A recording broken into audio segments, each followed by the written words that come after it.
গাজীপুরের শ্রীপুর উপজেলার শ্রীপুর গাজিয়ারন প্লাইট কলেজ রোডটি দ্রুত সংস্কারের দাবিতে মানববন্ধন ও বিক্ষোভ করেছে সাতগ্রামের শত শত মানুষ।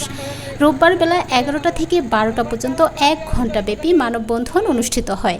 শ্রীপুর গাজিয়ারন প্লাইট কলেজ রোডের প্রবেশমুখে অনুষ্ঠিত মানববন্ধনে গ্রামবাসীর সাথে অংশ নেন গোসিঙ্গা ইউনিয়ন পরিষদের চেয়ারম্যান শাহিন মোড়ল, স্থানীয় ইউপি সদস্য এবং এই সড়ক দিয়ে চলাচলকারী সাতগ্রামের বিভিন্ন শ্রেণী পেশার প্রতিনিধিবৃন্দ।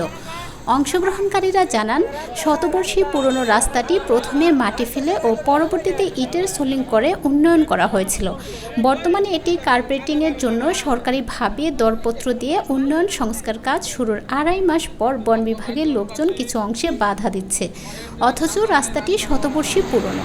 স্থানীয় সরকার ও প্রকৌশল বিভাগ সূত্রে জানা গেছে, অতি সম্প্রতি শ্রীপুর গাজিয়ারন প্লাইট নদীর ঘাট পর্যন্ত রাস্তাটি উন্নয়নের জন্য সরকারিভাবে দরপত্র আহ্বান করা হয়। যথারীতি ঠিকাদার নিয়োগ করে কার্যাদেশ দেওয়া হয়েছে। রাস্তাটির উপর ইতিমধ্যে 9টি কালভার্ট স্থাপন করা হয়েছে। স্থানীয় লোকজন জানান, বন বিভাগ রাস্তাটির উন্নয়ন কাজে বাধা সৃষ্টি করছে। যোগাযোগ ব্যবস্থা যেখানে অচল সেখানে উন্নয়ন বাধাগ্রস্ত হবে দাবি করে তারা বলে, সকল উন্নয়নের পূর্বশর্ত হচ্ছে যোগাযোগ ব্যবস্থার উন্নয়ন।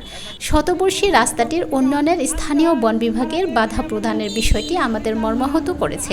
আমরা উপজেলা পর্যায়ে সরকারি নীতি নির্ধারণী মহলের দ্বারস্থ হয়েছি। আমরা দ্রুত রাস্তাটির সংস্কার কাজ সম্পূর্ণ চাই। শ্রীপুর উপজেলা পরিষদের চেয়ারম্যান অ্যাডভোকেট শামসুল আলম প্রধান ও নির্বাহী কর্মকর্তা ইউএনও শোভন রাংসা জানান, এলাকাবাসীর কাছ থেকে যাতায়াত সমস্যা ও সংস্কার কাজ সংক্রান্ত বিষয়ে একটি অভিযোগ পাওয়া গেছে। এ ব্যাপারে তদন্ত করে প্রয়োজনীয় ব্যবস্থা গ্রহণ করা হবে।